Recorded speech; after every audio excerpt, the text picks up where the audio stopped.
Amarangamutima yose dufite ushatse wavuga ko yavukanye n'uburyo umuntu yabayeho nk'inyamaswa izi kubana n'izindi. Aya marangamutima yose dufite yafashije abantu kubaho muri iyi myaka yose.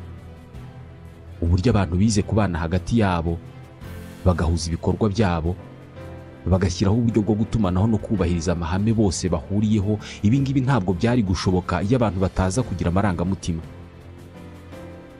Ibyo abakurambere bacu babayemo byose byakomeje kuba muri twebwe, bikagena imyitwarire yacu kugeza n'uyu munsi tuba mu isi igezweho kandi irimo abantu n'ibintu byinshi. Kera cyane abakurambere bacu bataravumbura ururimi kugira ngo bajye bavugana, ukurokoka no kubaho kwabo kose mu mashyamba aho babaga kwari gushingiye ku gutumanaho hagati yabo, kandi ntabwo bavuganaga kubera ko indimi zari zitarabaho. Gutumanaho kwabo kwari gushingiye ku marangamutima.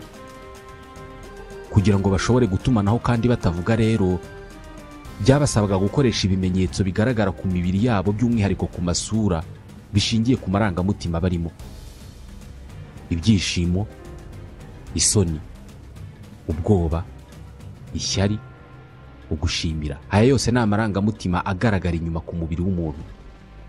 Ushobora kureba umuntu ukamenya ko yishimye, ko ababaye, ko afite ubwoba kandi utigeze uvugana nawe. Ibimenyetso by'aya marangamutima nibyo buri wese yasomaga ku isura ya mugenzi we, ari nabyo byatumaga bahererekanya cyangwa se banduzanya mu buryo bwihuse kandi bunoze imyiyumvire yabo. Bageze igihe bamenyera amarangamutima ya buri umwe, ari nabyo byagize uruhare mu kunga ubumwe kwabo, kumvira hamwe ibyishimo, akababaro, ndetse no kunga ubumwe igihe hari icyo bagomba kurwanyiriza hamwe. Uyu munsi nabwo twese turacyaha agaciro kandi tukubakira imibanire yacu ku marangamutima yabo tubana, ari nabyo bidusunikira kugira imyitwarire y'amoko atandukanye: kwigana abandi mu buryo tutazi, kumva ushaka ibyo bafite, kwandura umujinya wabo cyangwa se umuhangayiko wabo.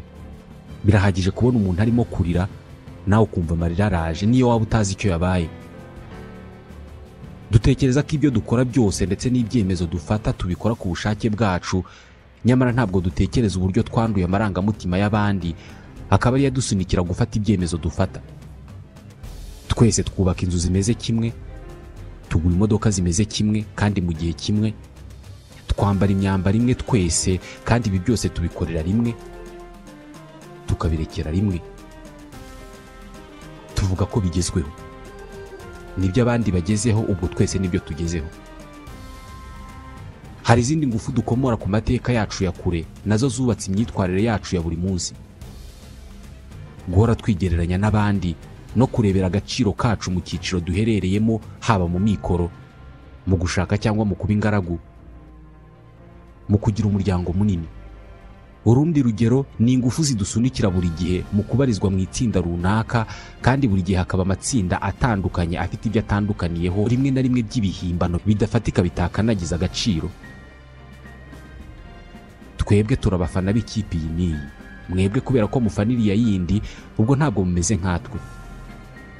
Twebwe twavutse mu kwa munani, mwebwe mwavutse mu kwezi kwa kane, ntaho duhuriye. Twebwe turya inyama kandi mwebwe ntabwo muzirya, ubwo ntabwo muri abacu. Ibi ngibi wongeraho kwiyoberanya twese duhuriyeho mu rwego rwo guhisha imyitwarire itemewe n'umuryango mugari tubamo. Ibintu twifuza ariko bitemewe muri sosiyete byose turabihisha, ari nabyo birema uruhande rw'umwijima buri wese muri twebwe afite. Abakurambere bacu bari barumvise neza uru ruhande rw'umwijima buri wese afite ndetse n'ibibazo ruteza. Bizeraga ko buri wese yifitemo umumarayika n'umudayimoni icyarimwe. Kubera ko abantu ari inyamaswa zizi kubana, abantu b'umwimerere bakora ibyabo batiganye iby'abandi ni bake. Buri wese imbere muri we yifitemo ingufu atagenzura, atazi n'aho zituruka zigena imyitwarire ye. Ibyo tubona inyuma ni umusaruro cyangwa se ingaruka z'izo ngufu: ibitekerezo, imyiyumvire ndetse n'ibikorwa byacu. Mu by'ukuri ntabwo tuzi ikintu kibyutsa amarangamutima yacu kigatuma buri wese muri twebwe agira imyitwarire itandukanye n'iyundi.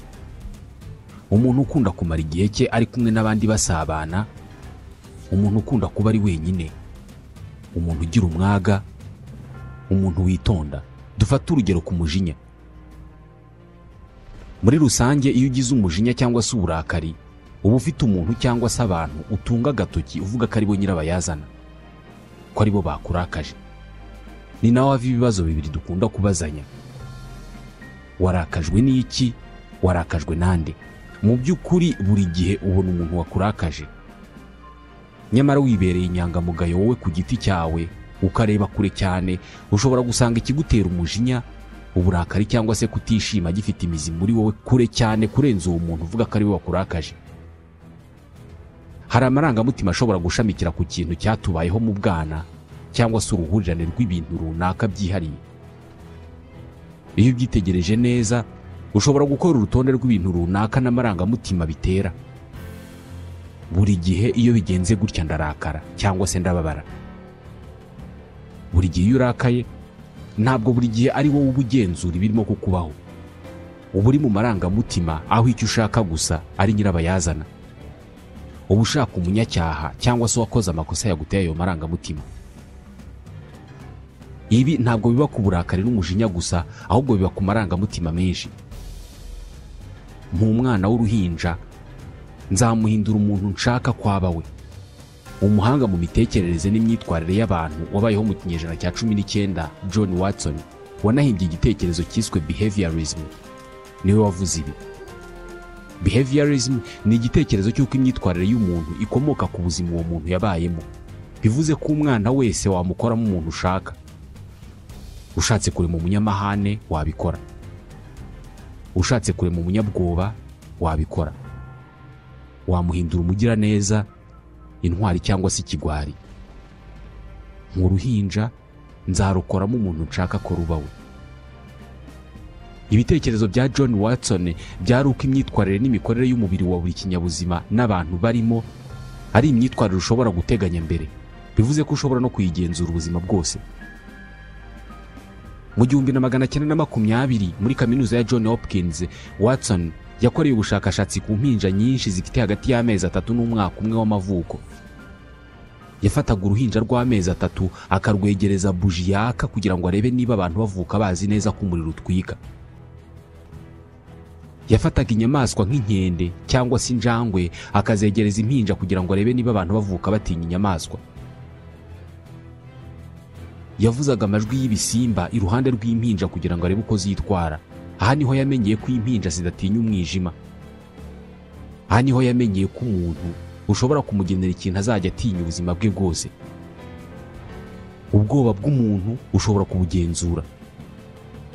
Yafashe uruhinja arushyira mu mwijima, azana urukwavu arushyira iruhande rw'uruhinja, arangije acana itara. Uruhinja rukibona urumuri rukabona n'urukwavu ntabwo rwikanze, nta nubwo rwagize ubwoba.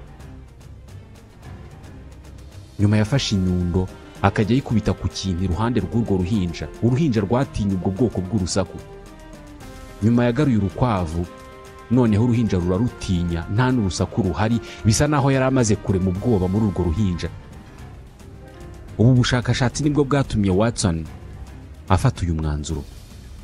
Ikintu gitegeka isi gituma abantu bakora ibyo bakora byose ntabwo ari urukundo, ahubwo n'ubwoba. Kuri we n'urukundo ubwarwo rutegekwa n'ubwoba.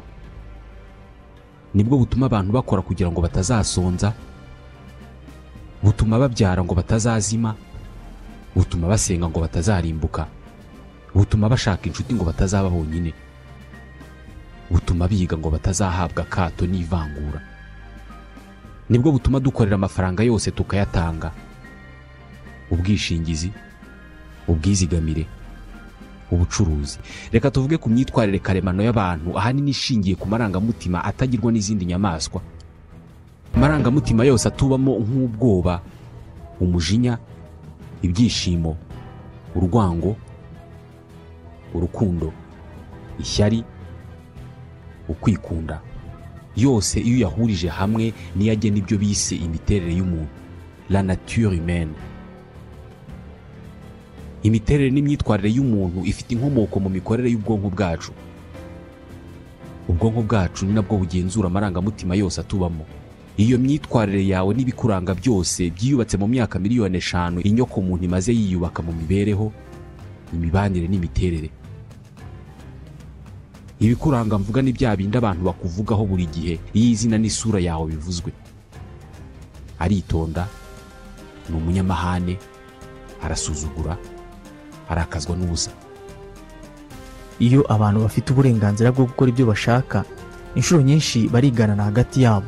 Nyamara kugira uburenganzira bwo gukora buri muntu ibyo ashaka byagatumye akora ibye atarebye ku bandi. Umuntu buri we iyo uri wenyine iwawe mu rugo nta bantu barimo kukureba, atandukanye cyane n'umuntu uba we iyo ugeze mu bandi. Niyo mpamvu tugira imyambaro myiza twambara gusa iyo turi mu bandi. Ntabwo nzi abantu benshi babyuka mu gitondo bakambara costume na cravate igihe bari mu ngo zabo ntaho benda kujya, nta n'uwo benda guhura. Twese dufite ukuntu twitwara iyo abashyitsi baje. Ukuntu twitwara iyo turi mu bandi cyangwa se iyo turi mu kigare ni imyitwarire natwe ubwacu tutazi ko dufite, tutanagenzura cyane. Ni imyitwarire tugenda twiga uko dukura, ari nayo mpamvu umwana ukubaganye mu kiliziya umubyeyi wamureba ikijisho aho kumukubita urushyi nk'uko asanzwe abigenza iyo bari mu rugo. Iyo turi mu bandi mu buryo tutazi twisanga turimo kwigana ibyo abandi bavuga n'ibyo bakora. Buri wese muri we ahorana icyifuzo cyo gukwirwa neza kandi akemerwa muri groupe runaka. The desire to fit in.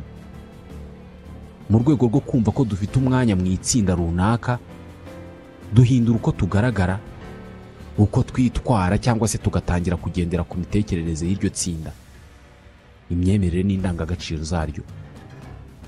Dutangira kugira ibyo dukora muri iryo tsinda, tugahindura ibyo tuvuga n'ibyo dukora kugira ngo abandi banyamuryango b'iryo tsinda babone ko dukwiye kuba turirimo kandi batwemere. Muri iryo tsinda abarigize banduzanya amarangamutima.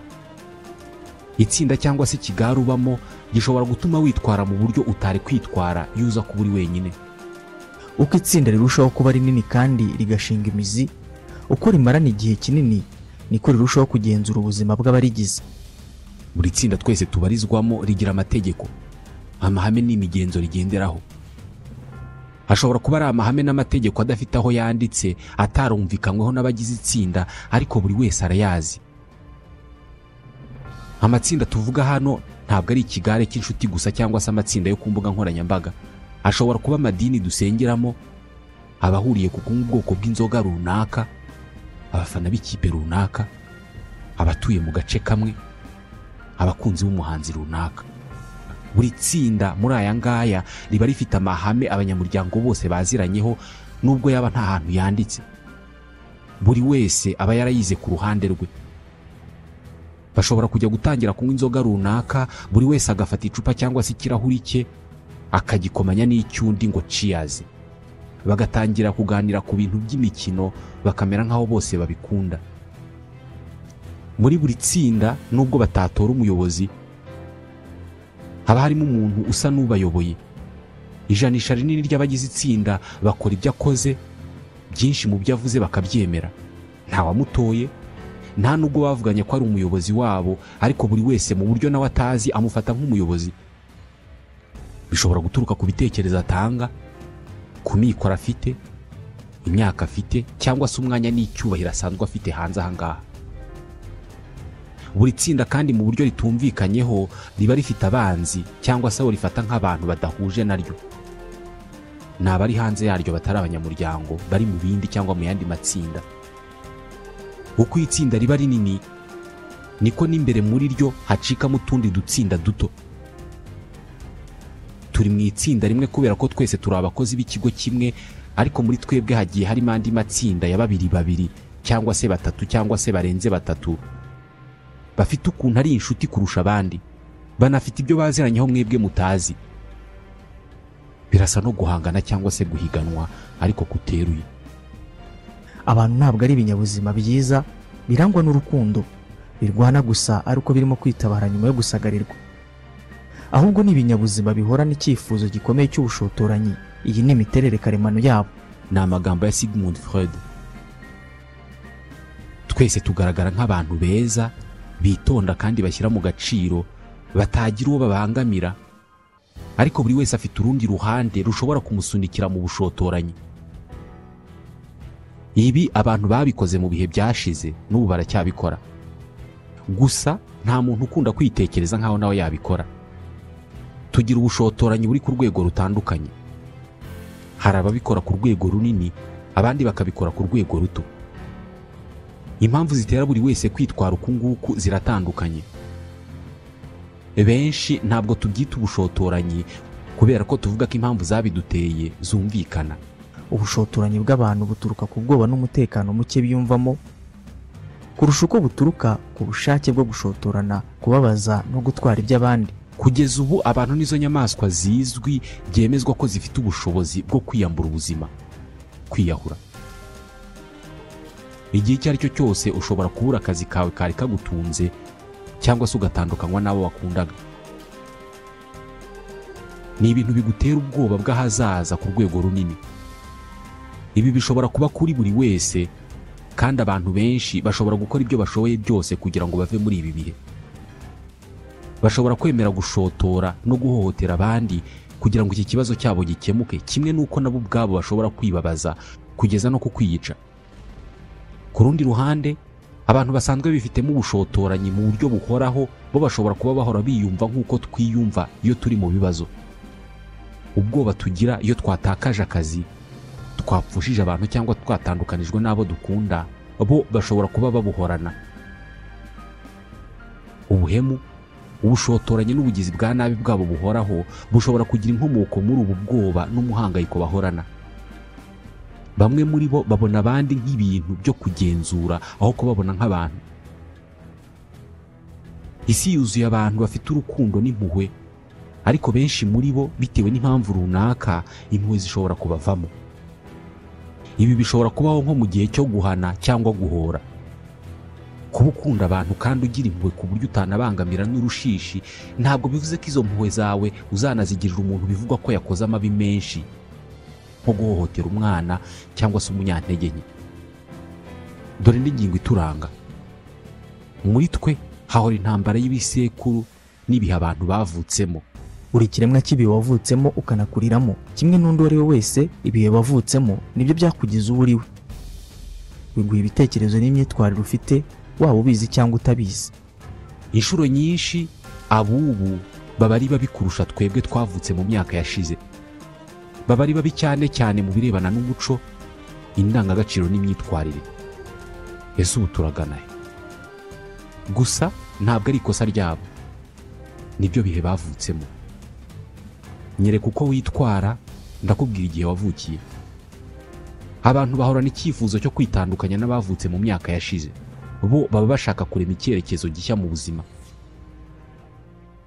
Bitewe n'imyaka ufite, ibitekerezo byo mu gihe wavutsemo bisa n'ibishaka kugufungirana bikakubuza kubona ibigezweho.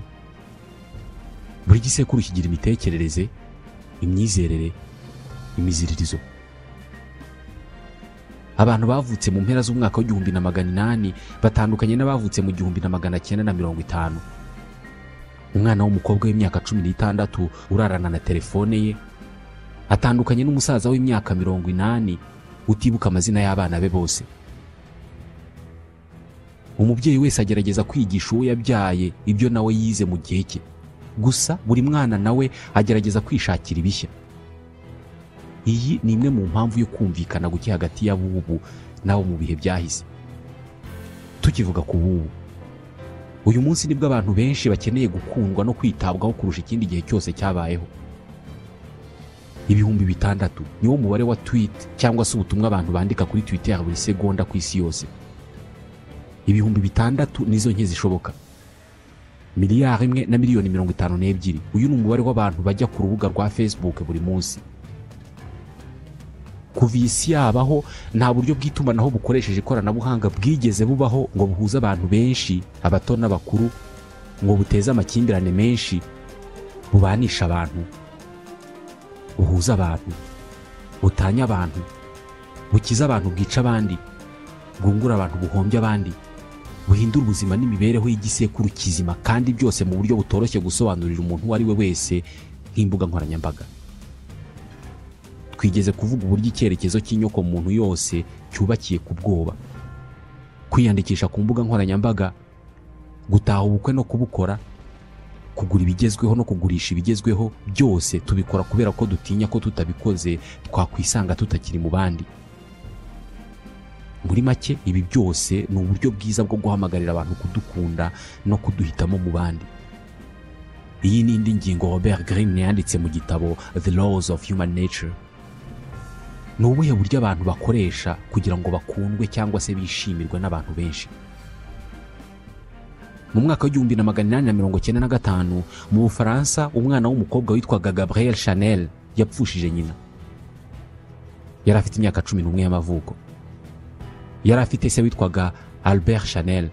Albert Chanel yari umucuruzi ukomeye cyane wagendaga imihanda yose mu bihugu byose, akaba atarakundaga inshingano zirebana n'urugo.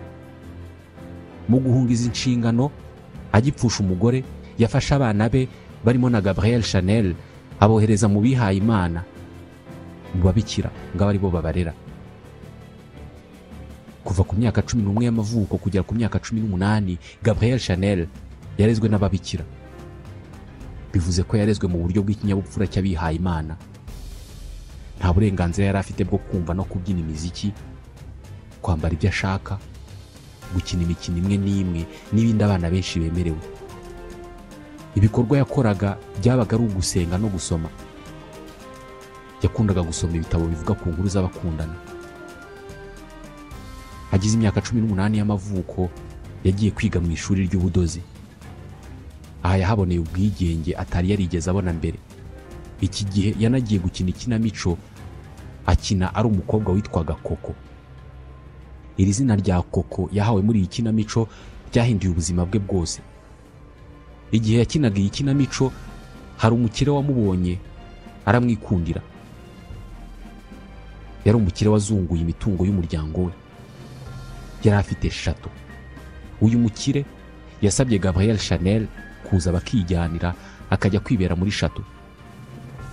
Muri iyi shato hahoraga abantu bakomeye cyane, abakire, ibikomangoma, abagore b'abasirimu bambara amakanzu meza agezweho y'igiciro kinini, bitera imibavu cyangwa se parfum zihumura neza, bambaye imitako ya zahabu, umuziki, imikino n'ibindi byinshi atari yarigeze amenya mu buzima bwe bwa mbere yabisanze hano. Gabrielle akigera muri ubu buzima yarishimye cyane, arabukunda. Akumva nawe arashaka kuzatunga izo kanzu, iyo mibavu nayo akumva arayishaka. N'abagabo bubatse bafite abagore n'abakumva arabifuza. Ibi kandi koko yaje no kubigeraho. Adoda amakanzu meza, akajya yitera imibavu ihumura neza, ndetse atangira kumenyekana aho ngaho muri iyo nzu nini cyangwa se shato yabagamo. Akimara kubona ibintu byose yifuzaga, amakanzu meza, imibavu, abagabo, ndetse yaranamenyekanye cyane muri iyo nzu yose, yatangiye kumva bya bintu atakibikunze, atakibishaka. Yari yarabibonye cyane ku buryo yumvaga bitakimushishikaje. Nta gishya cyari kikibirimo. Iki gihe yatangiye kwifuza ibintu bishya. Buri gihe iyo yabonaga icyo yifuzaga, yahitaga yumva yifuje ikindi, cya kindi akumva atakigishaka. Yatangiye kumva noneho ashaka ibintu bitandukanye n'iby'abandi. Yatangiye kumva ashaka kwiyambarira imyambaro y'abagabo. Yadodaga imyambaro y'abagabo imukwiriye neza, akaba ariyo yiyambarira. Muri iki gihe abagabo bahabwaga uburenganzira bwinshi kurusha abagore. Kwambara imyenda y'abagabo rero byamuhaga ubwigenge bwinshi, akumva aribyo yishakira. Nk'urugero, muri iki gihe kwicara ku ndogobe kw'abagore ntabwo byabaga ari nk'uko abagabo bicaraga ku ndogobe cyangwa se nk'uko bayicaraho. Abagore ntabwo bicaraga ku ndogobe nka kuriya twicara ku mapikipiki uyu munsi, ukuguru kumwe ku ruhande rumwe ukundi ku rundi. Bo bicaraga nk'abicaye ku ntebe, amaguru yose ari ku ruhande rumwe. We yari yaradoze imyambaro y'abagabo yo kwicarana ku ndogobe. Ibi byatumaga yicara ku ndogobe nk'uko abagabo bayicaraho. Byatumye avugwaho cyane muri ako gace bari batuyemo. Abagore benshi bibazaga uburyo abigenza ngo n'ubwo bwigenge. Batangiye kuza kumwegera bamubaza uburyo yadoze iyo myenda, bakanamusaba kubadodera amakanzu meza cyane nk'ayo yambaraga. Kuko niko business ye y'ubudozi yatangiye kuzamuka. Mwibuke yari yarize ubudozi. Wa mugabo wamuzanye kuba muri iyo shato yaje kumusaba gushinga inzu y'ubudozi ngo ajye adoda imyenda ayigurishe kubera ko yabonaga ko azi kudoda imyambaro myiza n'abantu benshi babikunda. Gabrielle Chanel yashinze iyo nzu y'ubudozi ayita Studio Coco. Coco muraryibuka ni rya zina yakinnye yitwa muri ya kinamico mu myaka yashize. Muri kwa gukunda ibintu bitandukanye n'iby'abandi yatangiye kujya ajya no koga mu mazi magari. Muri iki gihe abagore nta burenganzira bwo kujya koga mu mazi menshi bagiraga. Birumvikana ko nta n'imyambaro yo kogana yabagaho. We yidodeye maillot de bain cyangwa se ya myambaro yo kogana ya mbere. Niwe muntu wa mbere wadoze imyambaro y'abagore yo kogana mu mazi menshi ku isi yose. Uko yakomezaga gukora ibi ngibi yarushijeho kumenyekana bigeraho bivugwa ko ari we muntu wa mbere ku isi wambara neza kandi uzi kudoda imyambaro myiza. Ya nzu ye y'ubudozi yise Studio Coco yayihinduriye izina ayita Coco Chanel. Abazi iby'imyambaro iri zina bararizi. Ibikapu, imibavu, imyambaro n'ibindi byinshi bya Coco Chanel kuri iyi si birazwi cyane. Abazi ibyo kwambara barabizi. Iyi nzu ya Coco Chanel izwi hose ku isi. Iri mu za mbere kuri iyi si. Uyu munsi igicuruzwa cy'uru ruganda rwa Coco Chanel kizwi cyane ni parfum cyangwa se umubavu witwa Chanel numero 5 cyangwa Chanel numero ya 5. Niyo parfum yagurishijwe cyane kurusha izindi zose ku isi mu myaka irenga 100 ishize. Mililitiro 35 zayo zigura miliyoni 50 z'amanyarwanda. Mililitiro 50 za parfum ya Chanel numero 5 zigura miliyoni 71 z'amanyarwanda. Dore uburyo iyi parfum cyangwa se uyu mubavu Madame Chanel yawukoze akawugurisha. Yagiye mu ruganda rukora imibavu, agerageza cyangwa se yihumuriza imibavu itandukanye, aza kugwa ku mubavu umwe yumva guhumura nk'indabo, ariko mu by'ukuri utamenya ngo ni indabo z'ubuhe bwoko, wumva ari indabo zivangavanze ku buryo nta muntu wapfa kumenya ngo ni izihe ndabo naho yazikura. Yafashe iyo parfum cyangwa se uwo mubavu ahitamo icupa ryiza ryagaragaraga neza icyo gihe ayishyiramo, akora amacupa menshi nyine ameze gutyo ashyiramo iyo parfum. Iyo parfum ntabwo yahise ayigurisha, yashyize mu macupa. Ayo macupa ayakuraho ibirango byose, ayakuraho izina, ayakuraho ibiranga ibigize parfum byose. Icyo yakoraga, iyo umukiriya ukomeye w'umukire cyangwa uzwi cyane yazaga kugura imyenda muri butike ye, yamushyiriraga agacupa k'iyo parfum mu isakoshi akayijyana. Iyo parfum yanayiteraga muri butike ze zose aho ziri, ku buryo ahari hose n'ahakorera hose hahoraga hahumura gutyo. Abantu binjiraga muri ayo maduka bakundaga iyo mpumuro ariko batazi ngo niyihe parfum yatewemo aho ngaho. Iyo bamubazaga nawe yababwiraga ko atazi aho iyo mpumuro irimo guturuka. Abantu bose batangiye kujya bagenda bavuga iyo parfum bajya bumva kwa Chanel ihumura neza, ariko hakaba nta muntu n'umwe uyizi kubera ko nta handi bayumvise, ndetse n'abo yayihaye ntabwo bazi uko yitwa kubera ko nta zina riyiriho nta n'ikirango kiriho.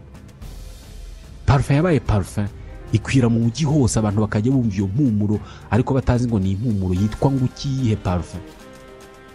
Ahantu hose hagezweho habaga hari iyo mpumuro.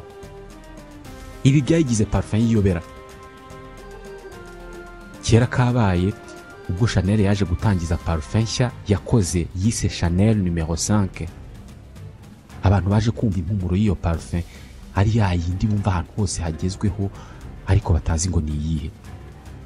Ni ukuvuga ko abantu bari basanzwe bazi Chanel numero 5 ariko batazi izina ryayo. Icyo yakoze, yamenyekanishije parfum mbere yo kumenyekanisha izina.